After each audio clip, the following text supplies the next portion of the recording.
en el estado de Morelos, con la fortuna de poder platicar con una de las personas que conoce más sobre el tema de gusano barrenador del ganado, porque empezó en este tema hace muchos años, y es el MBZ Moisés Vargas Terán, que es un gran amigo aparte, que nos va a poder resolver algunas de las dudas que todo el mundo tenemos sobre este tema de gusano barrenador del ganado. Así es que, doctor, qué gusto que nos recibas aquí en el estado de Morelos y que podamos platicar un poco sobre tu experiencia y sobre tus opiniones sobre algunas cosas que ahora están en discusión y que la gente piensa. Por ejemplo, he leído en algunos diarios y en otras revistas que la gente dice, bueno, el problema ahora es que la mosca es más resistente, que la mosca se reproduce más, que la mosca tiene una variación genética que le ayuda a ser más agresiva. Sin embargo, yo vi también en alguna información científica que hace algunos años hicieron una evaluación de las cepas de mosca que habían en los países sudamericanos y que nunca encontraron una variación en la genética, porque la mosca tiene esa capacidad de moverse rápidamente y no necesita variar para adaptarse. Pero ¿qué nos podrías comentar sobre este tema para que la gente más o menos tenga una opinión de alguien que ha estado tanto tiempo estudiando este tema, Moisés? Muchas gracias. Bueno, primeramente, me da mucho gusto que estén acá en su casa, en el estado de Morelos, y sobre todo hablando sobre la miasis que produce el gusano barrenador del ganado. Esta enfermedad es muy antigua, desde el siglo XVI ya se notificaban casos en México, especialmente hay crónicas en el estado de Michoacán, y había una simbiosis atacaba primero el murciélago hematófago, el Desmodus rotundus, y posteriormente era atacado por el gusano barrenador. Entonces se introdujeron, como saben, los colonos españoles trajeron los animales domésticos a México, y pues bueno, eso fue un banquete para el gusano barrenador del ganado. En relación a si es más o menos agresiva, yo creo que es un poco el que, como en México no había estado ya la presencia del gusano barrenador desde 1991, que se liberó, ya la gente había perdido el conocimiento, la conciencia sobre este problema. Y por eso ellos consideran que es muy agresivo y que pudiera ser quizá más activo que las variedades antiguas que había hace 30 años, pero no. Lo que pasa es que como se tiene desconocimiento del público en general sobre cómo afecta, qué tan agresivo es que la gente dice, bueno, esto es una enfermedad parasitaria muy seria, ¿no? Porque no solo a los animales de producción les afecta, a los de compañía y a los seres humanos. Últimamente se han registrado más de 20 y tantos casos en seres humanos. Entonces hay que hablar mucho especialmente del ciclo de vida de este insecto, ¿no? Sí. Que es muy interesante y que de ahí se basa para su control y su erradicación, precisamente, porque las hembras son monógamas, los machos son polígamos. Entonces hubo unos entomólogos estadounidenses que por allá por los años 40 y 50 desarrollaron la técnica del insecto estéril, que consiste en la esterilización de los machos y después liberarlos en el campo, en las zonas endémicas donde están afectando. Entonces, al ser las hembras fértiles monógamas, llegan los machos estériles, copulan con ellas y no hay descendencia, de tal forma que la introducción progresiva de estos insectos estériles va diezmando la capacidad reproductora de las poblaciones silvestres hasta desaparecerlas, hasta erradicarlas. Muy interesante lo que nos comentas, porque hay que quitar muchas ideas que tiene la gente sobre si la mosca actual evade a los machos estériles. Hay cosas que se dicen que evidentemente no son las correctas, pero algo muy importante, en México se tardó aproximadamente 30 años, ¿no?, en erradicar la mosca del gusano barrenador del ganado, y esto fue un programa muy complejo. México, en coordinación con los Estados Unidos, se formó la comisión de gusano barrenador, de erradicación de gusano barrenador de ganado, etcétera.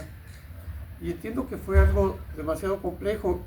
Y yo lo que me pregunto es, ¿va a ser igual de complejo poder sacarla ahora que está en el territorio nacional? Estamos ante una perspectiva así a largo plazo, mediano plazo, a corto plazo, aún con los avances que hay tecnológicos. Si seguimos haciendo lo mismo, creo que vamos a tener el mismo resultado, pero me gustaría saber tu opinión. Para ser exactos, fueron 17 años, de 1972 a 1991. Fue un trabajo extraordinario, porque todo el país tenía el problema del barrenador. Se hizo un estudio de factibilidad de si se podía erradicar o no. Se encontró que solamente en el desierto de Altar, Sonora, y en las grandes altitudes de la Sierra Madre Oriental y Occidental no había barrenador. En todo lo demás estaba presente. Entonces era una enfermedad endémica. Y se tuvo desde Panamá, en 2 años llegó a México. En semanas fue avanzando terriblemente. Entonces es una enfermedad transfronteriza muy agresiva, especialmente en la zona, en los países que ya no están tratando sus animales de producción. Los productores ya no los tratan porque no había el problema. O sea, exceso de confianza, ya no los tratan, ni hacen tratamientos preventivos ni curativos. Entonces surge en esa época la cuestión estratégica de que los dos países, Estados Unidos ya había iniciado un programa de erradicación, pero no lo iba a poder concluir porque había migración por parte de la zona endémica en México en esa época. Entonces, de tal forma que fue importante que hubiera una alianza estratégica, que fue la creación de esta comisión, única comisión mexicoamericana para la erradicación del gusano barrenador del ganado. Y tenía una característica muy especial. Desde su estructura estaba formado por personal estadounidense y personal mexicano, en los puestos clave principales, tanto técnicos como administrativos. Y ahí era un solo equipo. O sea, la meta era erradicar el barrenador. Los programas de erradicación aquí en México, ahora en China, que está de moda, cuesta lo mismo. O sea, son muy costosos, pero posteriormente reditúan bastante. Conviene en la cuestión costo-beneficio. Y esa perpetuidad generalmente, a menos que pase una situación como la que estamos ya desgraciadamente afrontando en México. Entonces, teniendo una unidad específica creada para la eliminación de esta enfermedad parasitaria, y contando con toda la colaboración y los recursos económicos, porque este no es un programa de control, no es un programa de control. El programa de control mantiene en forma latente el problema sanitario, pero la erradicación es exterminarlo. Entonces todos los recursos que se requieran, técnicos, recursos humanos, son fundamentales para tener éxito. Es bien importante lo que mencionas. En efecto, tenemos que erradicar el problema en México. Yo estoy convencido de que va a suceder así. Pero a la vez estoy convencido de que es un buen momento para la prevención, para que todos los dueños, propietarios de ganado, de equinos, de ovinos, de caprinos, hasta de caninos y gatos, recuperen esas viejas prácticas de higiene y prevención que estuvieron vigentes durante toda esa época de la campaña de erradicación. Y como bien lo dices, se olvidaron de esas prácticas y ahora pues nace el becerro y el ombligo, ahí bien, gracias, ¿no? Bueno, pues tienen que recuperar esa práctica de hacer la desinfección del ombligo, de revisar el ganado, de poner productos repelentes de moscas, hacer el tratamiento de las heridas, de consultar al médico veterinario otra vez, ¿no? Cuando tienen un problema que no detectan cuál es, y es claro que estamos ante un momento importantísimo, operando bajo el esquema de INDINESA, que en cierto momento pues, se va a acabar su operación y necesitamos como país pues, ver hacia dónde vamos a transitar, ¿no? En lo que sigue. Yo recuerdo que en algún momento, creo que por ahí del 2018, tú propusiste ante la ONU un plan de erradicación en América de todo el tema del gusano granador y de la mosca de Copilonia omnivorax. Y que no fue exitosa tu propuesta. Creo que se equivocaron definitivamente en no impulsar una propuesta así, pero ¿cómo ves ahora un esquema de colaboración? Simplemente estamos hablando de Estados Unidos, pero ya no es Estados Unidos, México, todos los países centroamericanos. Bueno, y si logramos esa erradicación de nuevo, ¿qué sigue? ¿Nos vamos a quedar ahí en el Darién o vamos a seguir hacia el sur, ¿no?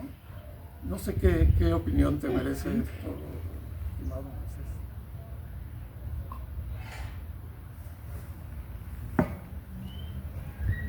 Bueno, fundamentalmente, en relación con esto, hay que considerar que es una enfermedad transfronteriza.